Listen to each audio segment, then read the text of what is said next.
why do you think you guys have played some of your better games in the high-profile situations this year, like Minnesota, Wisconsin, maybe Duluth? Yeah, I think it's. I think because there's a history there, probably, right. It's a storied rival that you're playing against, high competition, and it's motivation that you want to show well against other good teams. So I think all those things contribute into having a good performance against those teams that you just mentioned. How important to you guys in St. Cloud? Seems like you guys are always two of the top 5 teams in face-offs every year. How key is winning that battle? It is. It's key. When you look at the skill level on that team, to possess the puck, it's a key to making sure that we have the puck and making them spend energy to get it back. And they've got some good face-off men in Lazat and Paling and the rest of their group there, Henkies, and we have some good face-off people too. So it's going to be a key to this weekend as far as starting with possession. And it's just not the centermen; it's wingers helping out and having a mentality of jumping in and digging in and getting pucks back. So it should be a good match as far as the face-off competition is. Why do you think these two teams have traditionally, over the last 5 years, been at the top? Do you guys recruit guys like that? Do you develop guys when they're here to be good at that? Well, I think there's a little of everything there, right? Obviously, Rhett Gardner had that in his DNA before he got here, and he was used vitally in his first year. He had that in his bag, but it's something that you develop in a mentality of what we are here on the hard work and what it takes to do to grind it out to possess a puck, and that gets worked on here a little bit throughout your time in your career. But each player brings a little bit something to the table, and Rhett Gardner always had that in his bag. Given what's happened the last 4 games, what are you guys working on in practice to maintain those 2-goal leads? Well, it's one of those situations where it comes down to structure of your game, but it also comes down to doing your job individually. Like if you look at the 2 goals that Omaha scored on Saturday, those were individual plays that you lost coverage or didn't have a puck on the wall or lost coverage in front of the net.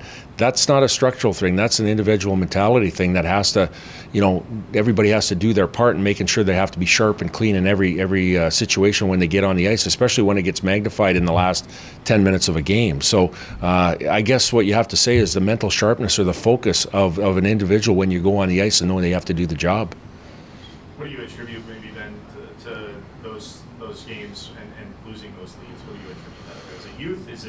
Is it guys not maintaining their focus for 60 minutes? Well, I think it's a little bit of everything. I think in those 4 games that you're alluding to, I think early in the Colorado games, those were disciplined things about taking penalties and giving away momentum on that side of it. That's one thing. Having 2 goals to go in where a shot scored on the boards from the board side with a puck that goes off us in 2 situations. That's on us, so as far as the individual side of it. So, us collectively as a group, coaches included, of being better and sharper, of finishing games and having that mental awareness late in games.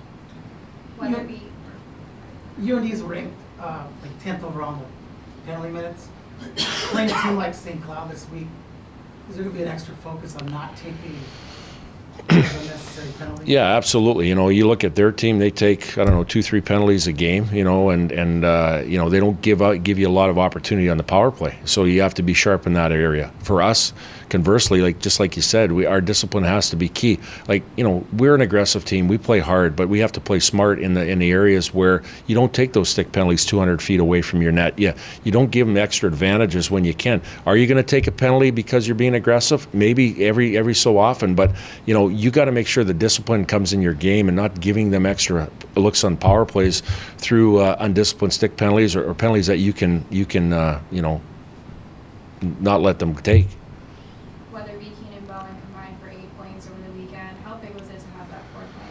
Yeah, it's huge. At this time of year, not only our team but other teams, you have to have everybody contributing and secondary scoring, and the games are tight checking games, especially these last 12 NCHC games. They're going to be tightly checked games, and you got to make sure that you can't waste a shift and everybody's going on the ice and trying to contribute in their best way possible. And we've got some key contributions from that line over the weekend. We've had Sendon and Smith, their line, throughout the year contribute, and now we need others to step up here too. So it's one of those things where we need everybody on board to try to contribute offensively here.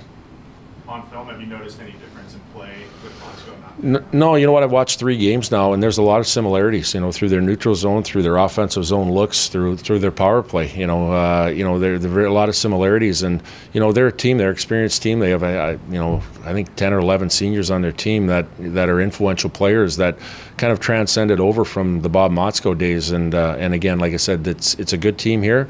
They're there for a reason where they're at, and we're looking forward to the opportunity of this weekend hosting them here and having a good weekend. Both the players that came in mentioned kind of paying more attention to the details, being sharper. You mentioned it a little bit before. Have you seen that more in practice, and how important will that be in these next 4 series? Yeah, very important. You know, and we've had 2, by the way, on Monday and Tuesday, had 2 very good, sharp, hard-nosed, focused practices where all the details were down. And you know, it's situations where D-zone coverage and play away from the puck is going to be a key for us, but also too, when the puck's on your tape, having a chance to score a goal, or you know, not miss a net, or making sure that you don't fly by a net, having an opportunity in the offensive zone, because like I said, we're playing very good teams here, and the opportunities you get, you have to make sure that you're sharp and detailed in that area. Is there update on any injuries? Peter Tomey's still out, Joel Janatuinen still out, and Johnny Taconic day to day here. Yep, he's getting close.